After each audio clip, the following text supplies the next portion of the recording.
Disclaimer, ये कहानी एक व्यक्तिगत अनुभव और राय पर आधारित है, जिसका उद्देश्य सामाजिक समस्याओं को उजागर करना है। ये किसी व्यक्ति, परिवार या समूह के खिलाफ नहीं है, बल्कि एक सामाजिक वास्तविकता की ओर ध्यान आकर्षित करने का प्रयास है। इस लेख में व्यक्त विचार लेखक की व्यक्तिगत राय हैं, जिन्हें किसी विशेष वर्ग या व्यक्ति का प्रतिनिधित्व नहीं माना जाना चाहिए। दर्शकों से अनुरोध है कि इसे एक सामाजिक विश्लेषण के रूप में देखें, न कि किसी अंतिम सत्य के रूप में। बेकरी का दृश्य। शाम के समय एक व्यस्त बेकरी के बाहर का मनमोहक दृश्य।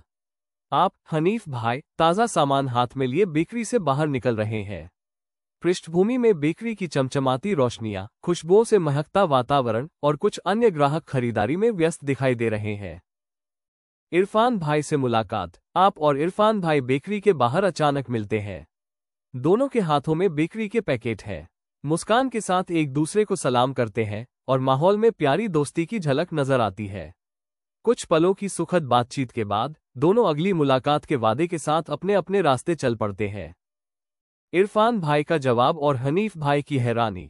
इरफान भाई मुस्कुराते हुए अपने पैकेट की ओर इशारा करते हैं और शरारत भरे अंदाज में कहते हैं, इसमें चिकन पैटीज और जलेबियां हैं।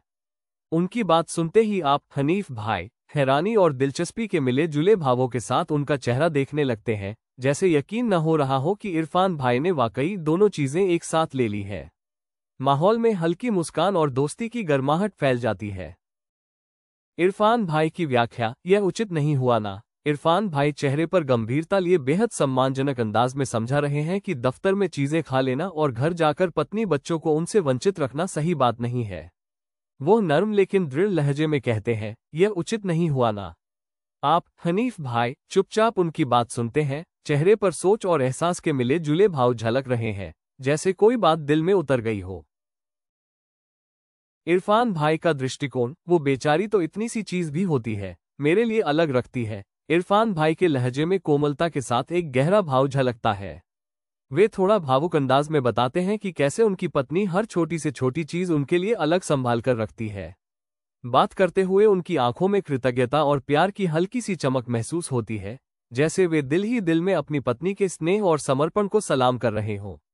आप, हनीफ भाई, चुपचाप उन्हें देखते हैं और माहौल में एहसास और अपनत्व की कोमलता घुल जाती है। इरफान भाई का खुदगर्जी पर जोर। अब ये तो खुदगर्जी हुई ना। इरफान भाई के लहजे में हल्का सा अफसोस और गंभीरता झलकती है। वे जोर देकर कहते हैं कि जब पति बाहर दोस्तों के साथ मौज मस्ती करे और घर में पत्नी मामूली खुशियों से भी महरूम रहे, तो ये खुदगर्जी हुई ना। उनके चेहरे पर कोमलता के साथ एहसास और गरिमा की झलक साफ दिखाई देती है। पृष्ठभूमि में शहर का व्यस्त शोर सुनाई देता है, लेकिन उस पल बातचीत का केंद्र सिर्फ आप दोनों हैं, जैसे समय ठहर गया हो और उनकी बात धीरे धीरे दिल में उतरती जा रही हो।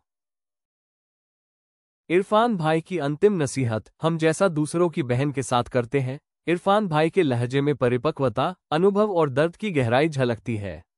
वे गंभीरता से कहते हैं, हम जैसा व्यवहार दूसरों की बहन बेटी के साथ करते हैं, वैसा ही हमारी बहन बेटी के साथ होता है। उनके ये शब्द हवा में कुछ पल के लिए ठहर जाते हैं, जैसे समय और सांसें दोनों थम गई हों। यह वाक्य आपके, हनीफ भाई, दिल में उतर जाता है। चेहरे पर मौन आश्चर्य और आंखों में सोच की हल्की नमी झलकती है। माहौल में नसीहत, भावना और आत्ममंथन की एक गहरी परत फैल जाती है। अपनी इच्छाओं को अपनी जीवनसाथी की इच्छाओं से अलग मत कीजिए।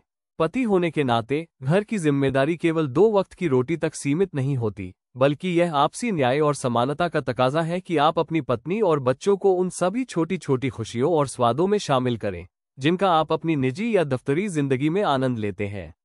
क्योंकि आपकी जीवनसाथी भी इंसान है, उनका भी मन करता है कि वे हर तरह की चीजें खाएं, पहनें और जीवन के रंगों का आनंद लें।